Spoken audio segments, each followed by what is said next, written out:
Olá, caros alunos. Resolvi fazer este vídeo para vos ajudar a compreender melhor o que é a programação orientada a objetos. Até aqui tínhamos vindo a utilizar uma programação que, em termos de paradigma, se chama de programação estruturada, que é aquela programação que vocês estão habituados já desde o ano passado, é que o compilador executa linha após linha e podemos usar alguns recursos como os ciclos, as instruções de decisão ou seleção, o if ou o switch, no caso do C, e as funções, não é? Que vocês podem ter parâmetros, pode devolver alguma coisa ou não, ok? Se não devolver nada era o void. E portanto vocês aprenderam a programar com estes pequenos recursos, não é? Utilizando estas três coisas basicamente, não é? Os subprogramas, os ciclos e as estruturas de decisão. E nos ciclos usaram provavelmente o for each, enfim, o while, ou do while, enfim, teste à cabeça, teste no final, há essas opções. Mas basicamente resumem-se a três estruturas, não é? São as estruturas de decisão, que é o se, não é? If, não é? O if, e depois as combinações, podemos ter ifs dentro de ifs, podemos ter if then else, ou seja, se for positivo faz uma coisa, se for negativo faz outra, ou se for falso, não é? E podemos ter ifs dentro de outros ifs e por aí fora, não é? E temos o switch, não é? Para aquelas, no fundo quando temos várias ifs, podemos usar um switch. Aliás, o switch é cerca de 10 vezes mais rápido do que se puserem ifs, não é? Portanto, às vezes pode dar jeito de utilizarem um switch. E basicamente foi isto que nós fizemos o ano passado. Este ano, vocês começaram a programar em C Sharp com o GUI, portanto o Graphic User Interface, ou seja, com uma interface gráfica, já não é modo console, e já começaram a programar com outros paradigmas, nomeadamente o event-based, ou seja, baseado em eventos, ok? E o que é um evento? Um evento é uma ação. Por exemplo, se eu colocar aqui um botão, vamos procurar aqui um botão, e se eu arrastar um botão, isto é um controlo, ok? E neste controlo, se vocês forem aqui às propriedades, nós temos então as properties, são as propriedades deste objeto, e temos as ações, os tais eventos, ok? E estes eventos são dependendo do utilizador. Por exemplo, o mouse click, passar o rato por cima, o drag and drop, o arrastar, o drag enter, o drag over, ou seja, arrastar para cima, o focus, ou seja, basta colocar aqui ao passar por cima, o key down é pôr se eu puser uma tecla para baixo, uma tecla para cima, se pressionar uma tecla, ou seja, neste caso nós tínhamos de decidir onde colocar o código. Por exemplo, se eu quisesse colocar código, quando clicar neste botão aparecesse uma mensagem, eu clicava aqui duas vezes e ele iria para o evento clique, que é ao clicar neste botão, ok? E se vocês forem ver aqui no Action Click, aparece aqui automaticamente o Visual Studio, atribui aqui um nome quando eu clico duas vezes e põe o nome do objeto, underscore e a ação, neste caso é o clique, ok? Nada me impede de alterar este nome. E eu podia ter feito isto ao contrário, até aliás posso apagar. E agora se for aqui, ele aqui e apagar agora isto, e ele agora vai me dar aqui um erro que eu vou resolver comentando esta linha. E basicamente, pronto, eu aqui podia ter feito, clicava no botão e ação cliques, e agora aqui, ora chamava botão btn btn clicar, por exemplo, ok? E dava eu o nome que eu queria. E agora clicava aqui duas vezes e automaticamente ele dava um nome àquela ação.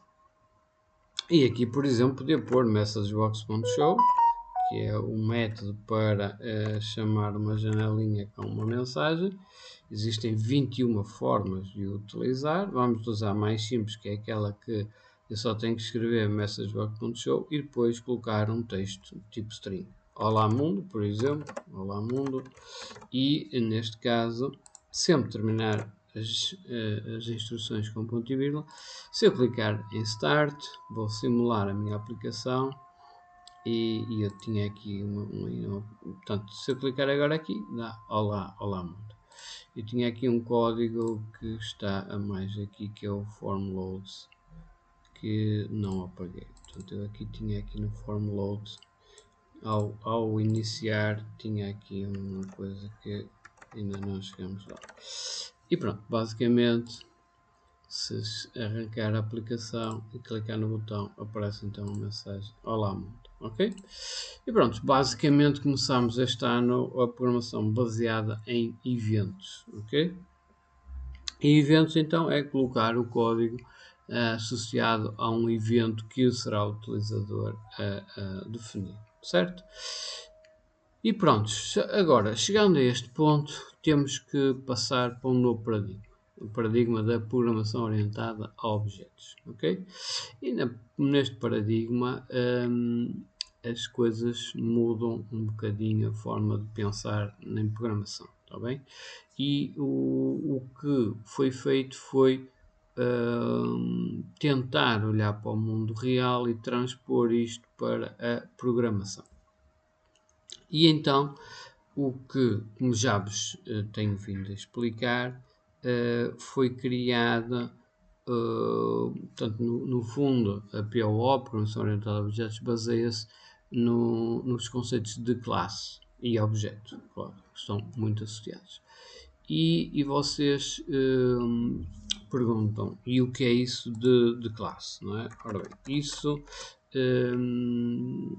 no fundo, para quem já deu structs, não é muito difícil de perceber, porque em structs vocês já tinham uma variável que já não era exatamente simples, não é? Porque, por exemplo, uma variável simples, quando eu faço, por exemplo, em C, int a igual a 10, não é?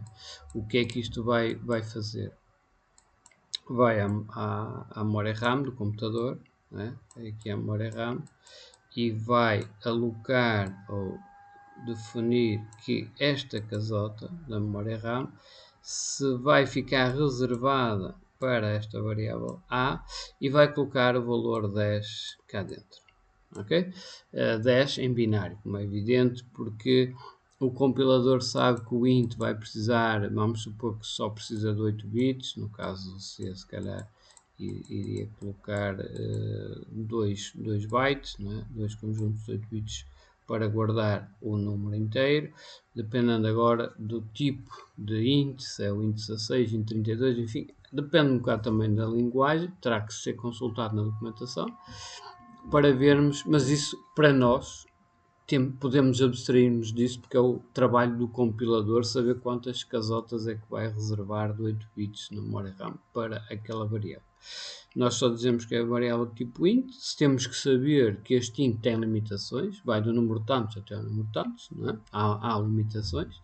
Se quisermos um número maior, vamos ter que ir para ints, enfim, outro tipo de variável.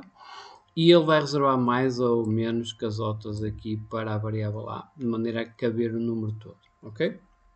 Como sabem, a memória é binária, é zeros e uns, e a fórmula é sempre 2 levantado n, ou seja, se eu quero guardar o número 1000, ok? Quantos bits é que eu tenho que ter, ou seja, quantos zeros e uns é que eu tenho que ter? Basicamente é essa a pergunta que vocês têm que fazer. E aqui, se vocês tiverem 2 levantado a 8 bits, que cada posição aqui tem 8 bits, isto dá 1024, ok?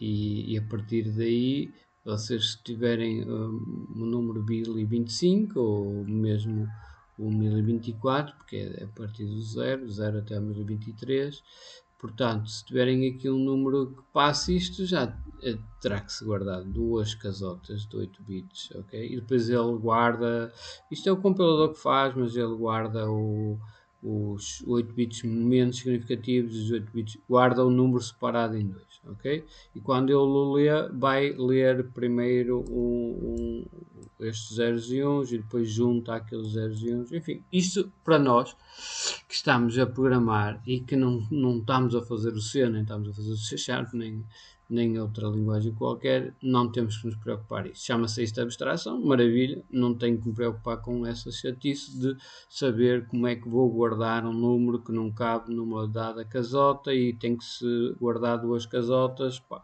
Isso é o sistema operativo que faz por mim.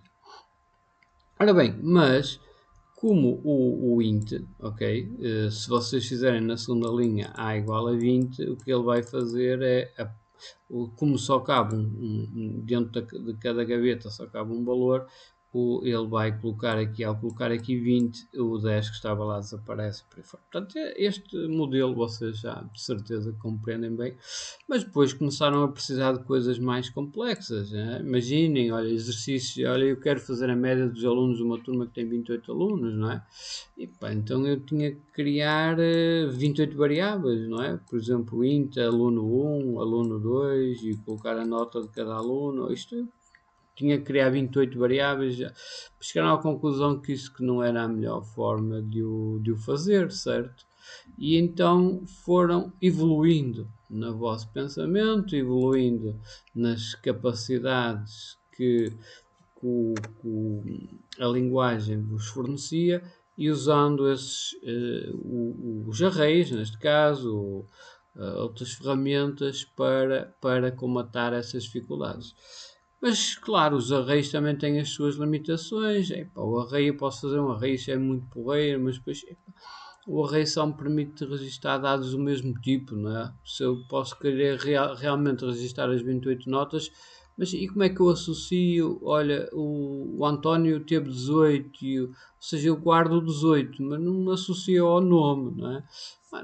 Vocês tiveram que evoluir, depois usaram os structs, não é? Que são estruturas, os structs, e os structs já permitem definir, por exemplo, uma estrutura aluno, onde vocês vão ter aqui o nome, já podem pôr um nome do tipo string, né? Do tipo string,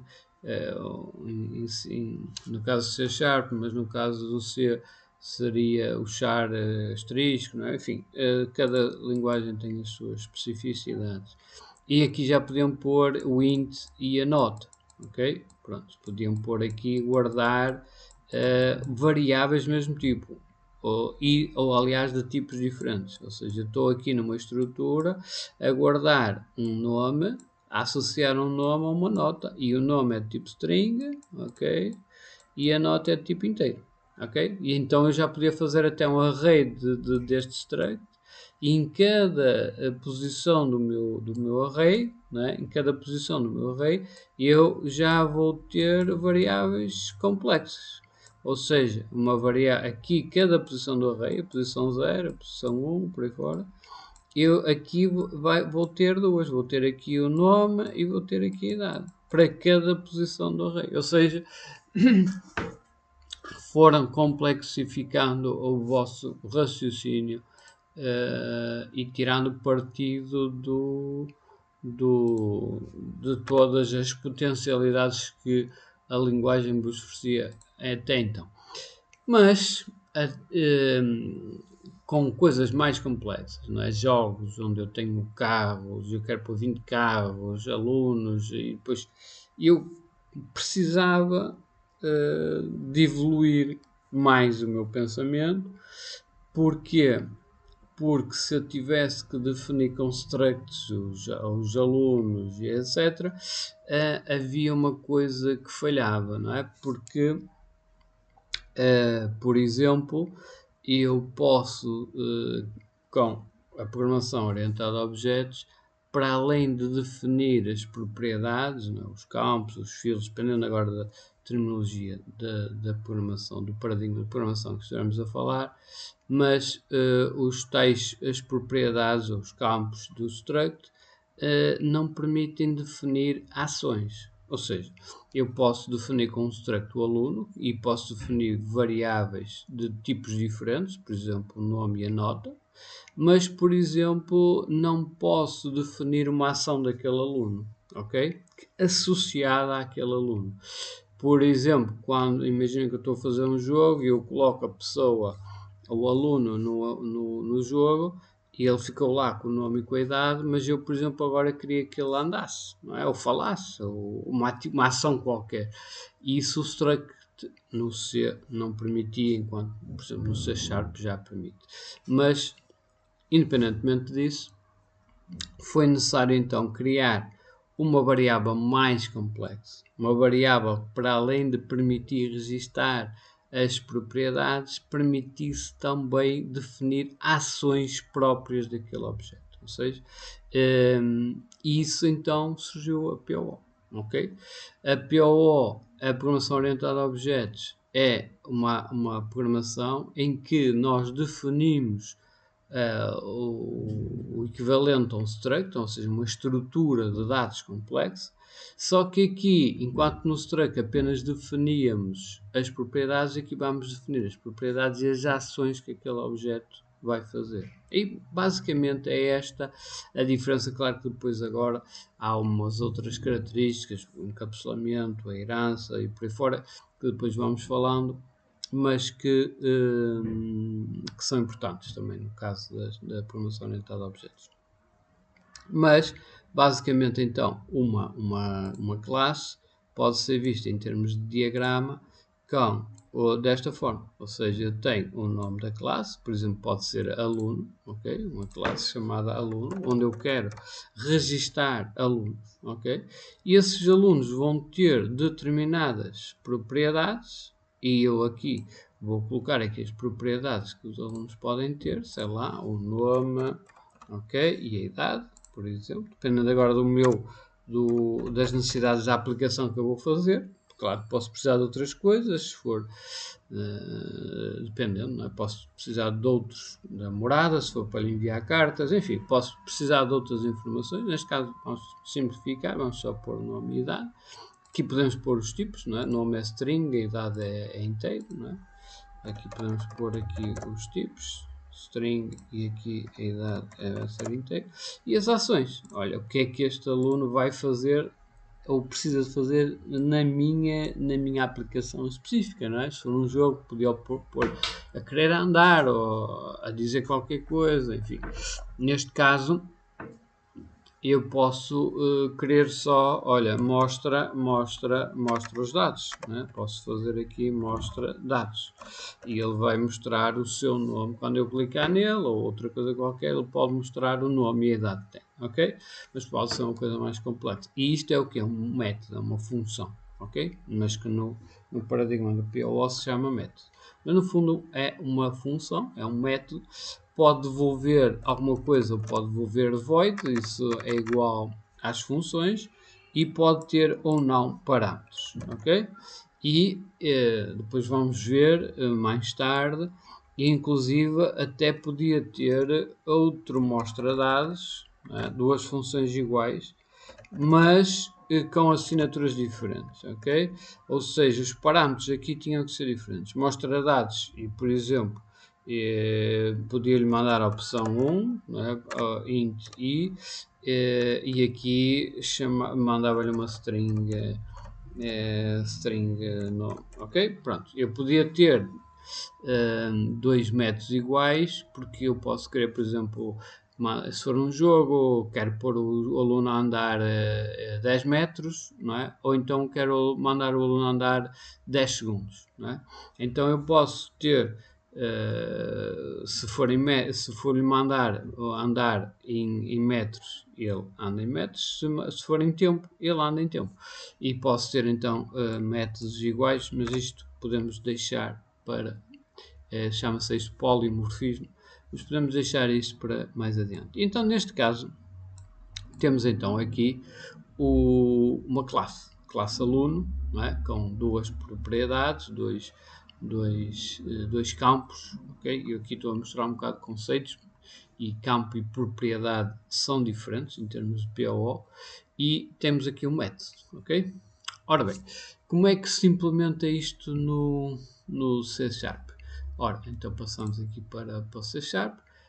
No C Sharp, para criarmos a classe, vamos aqui à nossa solução, botão do lado direito, e fazemos add, que é de adicionar, e chamamos classe.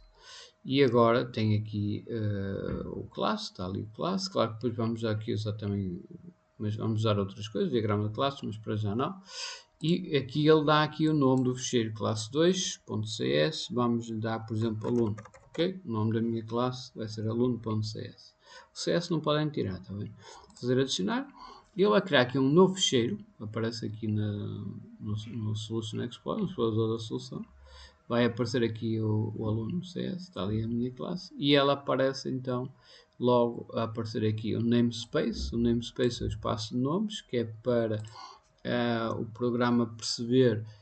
Eu até podia ter duas classes com o mesmo nome, ok? Mas tinham que estar em espaços de nomes diferentes.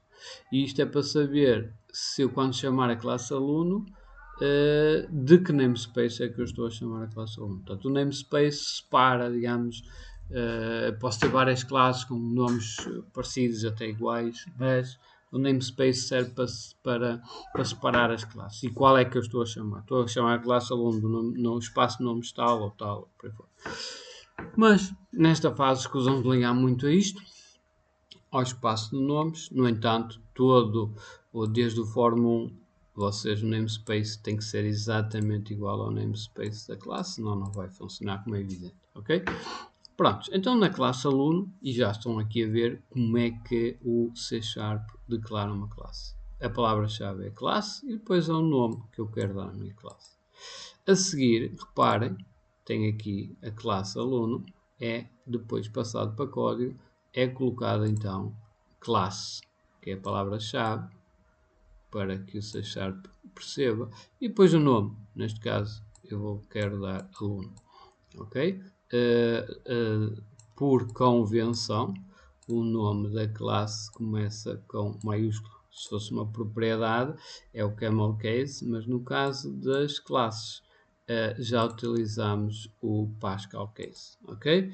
E para os métodos da classe também usamos o Pascal case. E, portanto, convém seguir essas convenções que são importantes. E agora aqui, reparem, eu quero criar dois campos, neste caso o nome e o idade. E aqui, reparem, se eu colocar aqui então string nome, ok? E aqui int e idade, ok? Pronto, eu criei então as duas propriedades. Identifiquei que o meu aluno tem estas duas características que eu quero guardar na memória RAM. Isto em termos de memória RAM, depois quando eu cria aqui, não é? Ele vai aqui, quando eu criar um objeto desta classe, porque a classe não, quando eu crio a classe, ela própria não armazena nada na memória RAM. Okay? Só quando eu crio uma variável, ou seja, o que é que isso chama-se criar, instanciar a classe, criar um objeto daquela classe, ou seja, se quiserem criar a variável daquela classe, quando eu crio a variável daquela classe é que ele vem à memória RAM e, portanto, reserva espaço para caber tudo isto que eu disse que queria da minha classe. A classe é uma forma, okay? Eu dou até o exemplo do galo, não é? Eu, para fazer vários galos, faço primeiro uma forma em gesso, que tem um molde, não é? E depois, quando eu quero criar os galinhos, meto lá o barro dentro e que normalmente separa-se em dois e tal. Eu meto o barro, eu deixo secar, depois abro e depois volto a fazer o processo para fazer um novo galo. E portanto, isto é uma forma, ok? Que quando eu criar um objeto, ou seja, uma variável desta classe, ele vai à memória RAM e reserva espaços para isto tudo, ok? Isto é vantagem. Mas para além de poder reservar e associar a uma variável coisas de tipos diferentes, neste caso strings e inteiros, eu quero associar uma ação. E neste caso eu vou querer criar um método, que é uma função, mas aqui neste paradigma tem essa nomenclatura. Vou criar um método, uma ação, que quando eu chamar, ele vai executar qualquer coisa. E neste caso vai mostrar apenas numa message box o nome e a idade, que é o que eu tenho aqui como propriedades. Então posso chamar aqui, olha,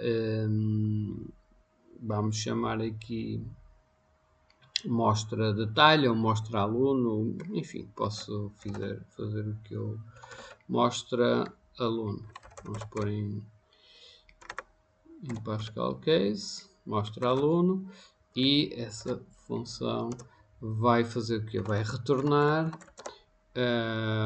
o nome, né? Vai retornar o nome. Se vai retornar, eu tenho que pôr aqui a devolver alguma coisa. Neste caso, se estou a retornar, é um texto, né? Vamos pôr aqui retorna um string, e eu vou retornar então o nome mais a idade. Mas idade é tipo inteiro, tenho que passar isto para string, então vou usar o toString. O método toString e ponto e vírgula para acabar. Portanto, quando eu chamar o mostra aluno, ele vai pegar no nome e juntar a idade. Se calhar, para ficar mais bonito, vou pôr aqui um espaçozinho para não ficar junto, ok? E pronto, vai retornar isto e vai mostrar classe aluno. Ok, está entendido como é que se cria uma classe. File, vou guardar, save all, e criei então a classe aluno. Se eu agora for aqui ao meu programa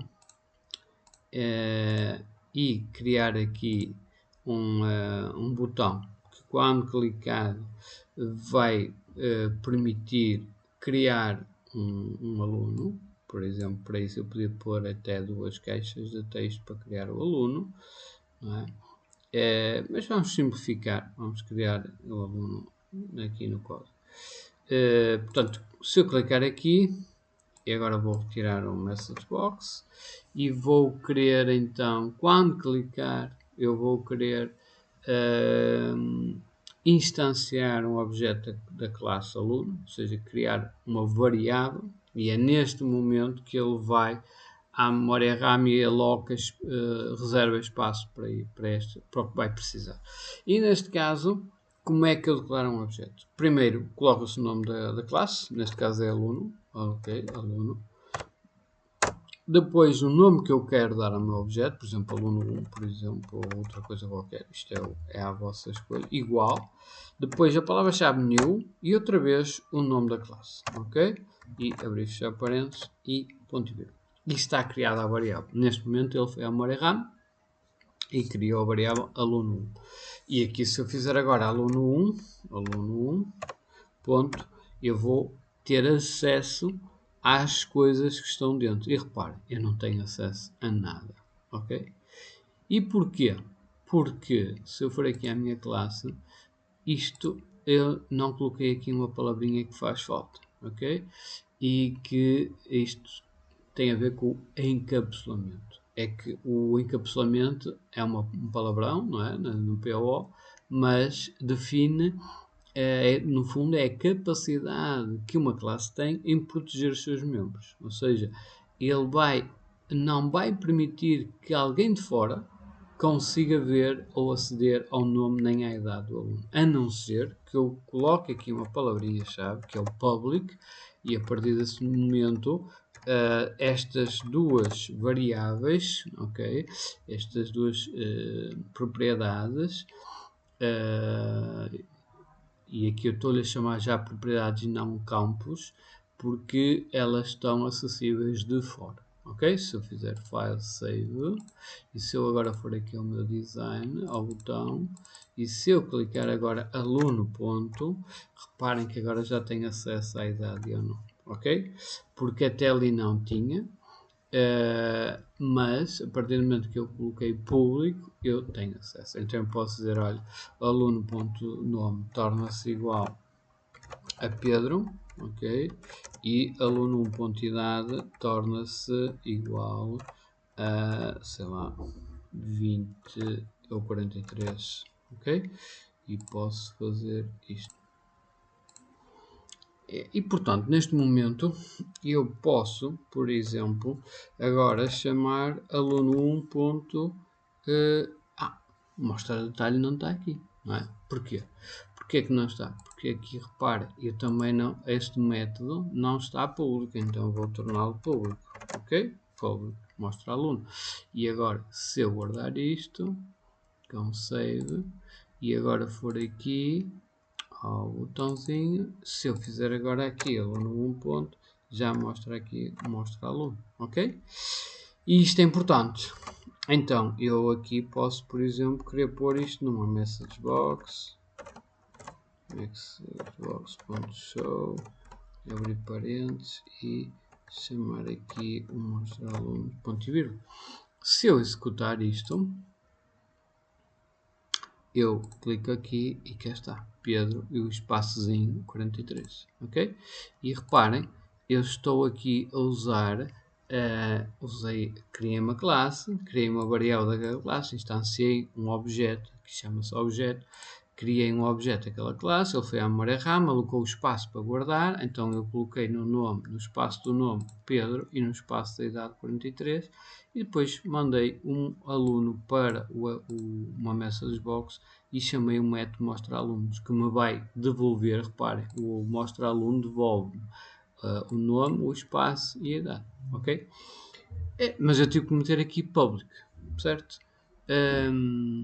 E isto vamos ver que não está correto, porque nós devemos proteger as propriedades, os campos, os fields devem estar protegidos, ok? E devemos criar então estes campos, estes fields devem estar private, que é para não serem acedidos de fora.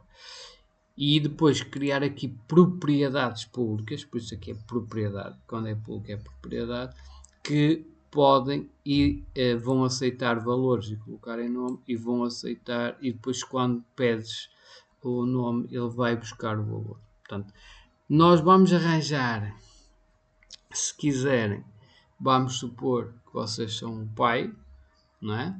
Em casa, e o amigo do vosso filho não pode falar diretamente com o vosso filho. Tem que falar convosco e depois vocês é que transmitem ao vosso filho. Ok? A ideia é essa. Ou seja, eu vou ter aqui um familiar, ok? Né? Que eu vou proteger o meu filho, ok? Private, ok? Vou pôr private, é privado, não consegue aceder a ele sem passar por mim. E agora vou criar aqui uma figura, ok? Um parente meu, que é público, esse sim tem acesso ao público, e que eu vou definir que vai ter acesso, ou seja, vai servir de intermediário entre os externos e o meu filho, neste caso o nome, ok? Então eu crio uma variável pública, uma propriedade, ok? Que vou dar nome, ou seja, é este nome que vai aceder a este nome. Reparem na nuance, aqui está minúsculas, aqui está maiúsculas, é esta a convenção, ok? Pascal Case e Camel Case, e este public nome, eu vou abrir chavetas e vai ter cá dentro um get e um set. Um get é quando quando alguém pede para saber o nome, ok? E um set é quando alguém pede para alterar o nome, ok? Get e set. Pronto, então este meu parente público que vai permitir ter acesso ao meu familiar que eu quero proteger, neste caso é o nome, eu vou colocá-lo então public nome e cá dentro eu vou colocar um get e um set. O get é então quando eu quiser obter de fora esse valor e o set é quando eu quiser pegar num valor que vem de fora e alterar este valor aqui dentro. Como é que isso se executa? Executa-se desta forma. Eu tenho então public e o tipo que tem que ser o mesmo da propriedade privada. O nome, aqui eu uso o camel case e para a propriedade uso o Pascal case, ou seja, P1 minúsculo e aqui o P é maiúsculo, e depois tem então o get, e entre parênteses curvo eu vou fazer return P1, ou seja, quando eu pedir para imprimir a variável P1, ok, eu crio a variável do tipo classe, eu quero chamar ponto P1, ele vai perceber se eu colocar P1 ponto igual a alguma coisa, ele vem para o set. Se mandar para o messagebox.show, o P1, ele sabe que eu quero ir buscar o valor do P1 e então vai ao get, ok? Neste caso o get vai buscar o P1, mas cá está a propriedade privada, ou seja, eu tenho um amigo de fora, um familiar, imaginem, o irmão mais velho, ok, que se chama P1, em que se vier uma pessoa de fora, olha, quero falar com o teu irmão mais novo, e então ele é que define essas permissões, ok? E é através deste amigo que o faz. E pronto, por hoje é tudo.